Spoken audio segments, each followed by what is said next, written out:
Konstitusi mengatakan bahwa hak berserikat, berkumpul, mengeluarkan pendapat baik secara dan lisan dan tulisan itu adalah dijamin. Jadi ketika konstitusi sudah menjamin, harusnya ya tidak boleh ada pelarangan-pelarangan seperti itu.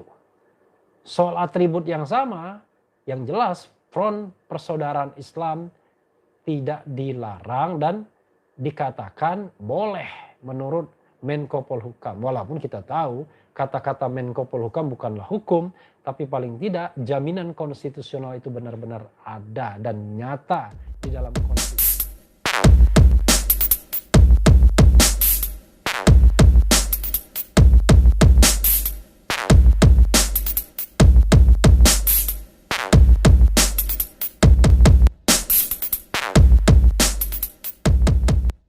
Sobat era sekalian, apa yang ingin saya singgung dalam konteks ini adalah kok begitu amat gitu ya terhadap FPI ya. Kenapa saya katakan begitu amat?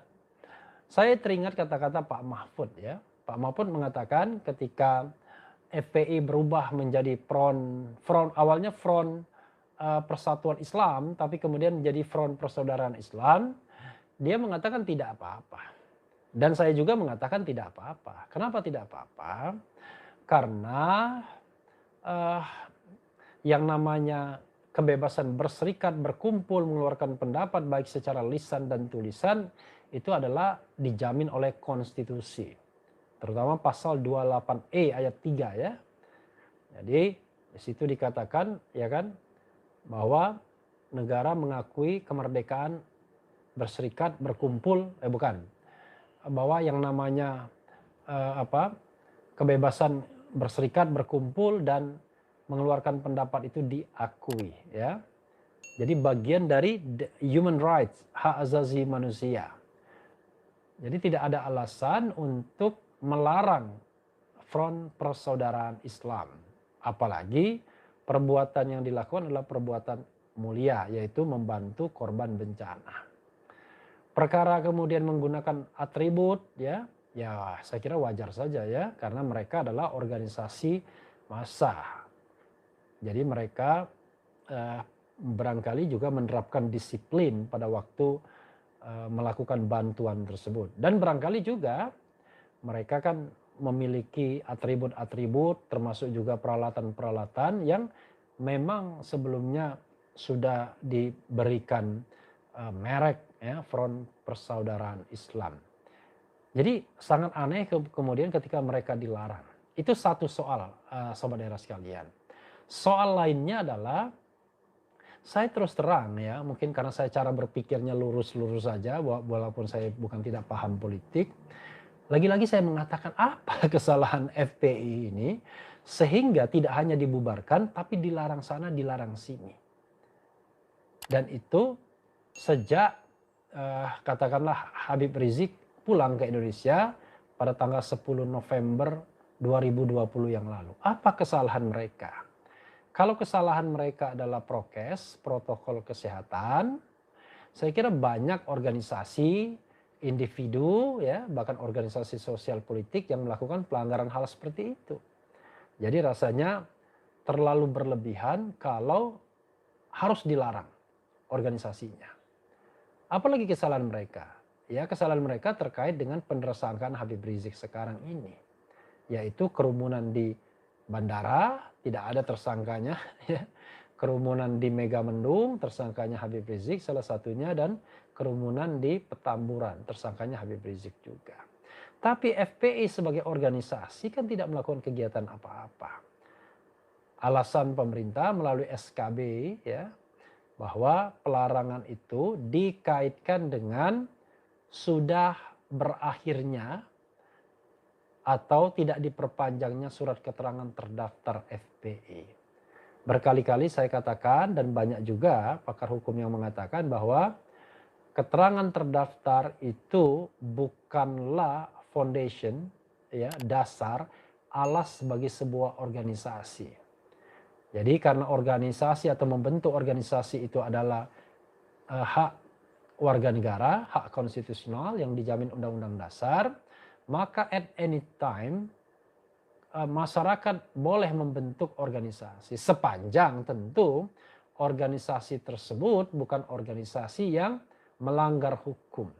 Ya apa saja melanggar hukum tersebut, terutama hukum positif, perkara hukumnya adil dan tidak adil. Nah, ketika FPI tidak diperpanjang kan sebenarnya mereka sedang bernegosiasi. Rekomendasi dari Kementerian Agama sudah selesai. Tapi ini mengulang cerita yang lama. Sehingga masyarakat, maksud saya pemerintah itu mengatakan karena dia tidak diperpanjang maka secara de jure dia sudah berakhir. Nah, kalau masalahnya hanya tidak diperpanjang kan tidak ada hal yang luar biasa signifikan untuk melarang atau untuk mengatakan bahwa dia adalah organisasi yang terlarang. Jadi dia tidak diperpanjang maka bagi negara dia bukan organisasi tapi masyarakat menganggapnya organisasi dan negara tidak boleh melarang itu harusnya karena itu adalah bagian dari kemerdekaan berserikat dan berkumpul. Tapi rupanya kita tahu bahwa negara berjalan atau melangkah terlalu jauh. Bahkan menersangkakan Habib Rizik, padahal korban justru di FPI dengan tewasnya 6 laskar. Kita tahu bahwa 6 laskar itu ya paling tidak menurut Komnas HAM, betapapun Komnas HAM dianggap tidak independen juga, tapi Komnas HAM mengatakan bahwa 4 orang itu terjadi pelanggaran HAM karena berada di penguasaan petugas secara penuh. Lucunya, sobat era sekalian, kita lihat ya dari video, dari berita, kilometer 50 yang merupakan tempat kejadian perkara TKP atau lokus delicti, malah dihancurkan, malah diratahkan dengan tanah. Padahal kasus ini kan belum selesai. Kita belum melihat bahwa ada proses terhadap matinya paling tidak dalam konsep hak azazi, dalam konsep Komnas HAM, dalam laporan Komnas HAM yaitu 4 orang yang mati karena pelanggaran hak azazi manusia. Dan tempatnya itu kan awal mulanya salah satunya adalah di kilometer 50. Jadi aneh saudara sekalian ya, sobat era sekalian. Dan ketika juga FPI dilarang, apa yang kita bingung ya. Sebenarnya kesalahan FPI dari sisi hukum tidak ada, tapi mungkin secara politik dia dianggap bakal berbahaya. Ya, Habib Rizik barangkali dianggap pemimpin yang bakal muncul sebagai kekuatan yang harus dilihat dan harus diperhitungkan. Nah, kalau itu soalnya ya susah kita karena sudah bermain politik artinya. Padahal kalau kita melihat soal kesalahan ansih misalnya, justru yang lebih salah adalah partai-partai politik. Partai politik pemenang pemilu pertama dan kedua yang kadernya itu terjerat tindak pidana korupsi. Entah itu korupsi di bantuan sosial atau bansos maupun korupsi di kelautan dan perikanan. Kan jelas mereka terjebak atau terlibat dalam tindak pidana korupsi. Kenapa kita kemudian tidak katakanlah berusaha mempermasalahkan partai ini dan kemudian mengusulkan agar partai ini dilarang, di-ban misalnya, walaupun tidak dibubarkan karena pembubaran partai politik itu adalah hak Mahkamah Konstitusi, tapi paling tidak harusnya pengadilan bisa banning partai politik selama 5 tahun untuk tidak mengikuti pemilu karena dia melakukan tindak pidana korupsi, paling tidak elit-elitnya atau pengurus-pengurusnya. Termasuk juga misalnya Juliari Batubara. Apa jabatannya di PDIP misalnya. Lalu yang terlibat lainnya, kader yang di DPR, apa jabatannya? Kan bisa mengindikasikan bahwa sesuatu yang luar biasa. Coba bayangkan kalau yang korupsi itu adalah Front Persaudaraan Islam atau Front Pembela Islam. Waduh sudah geger ya.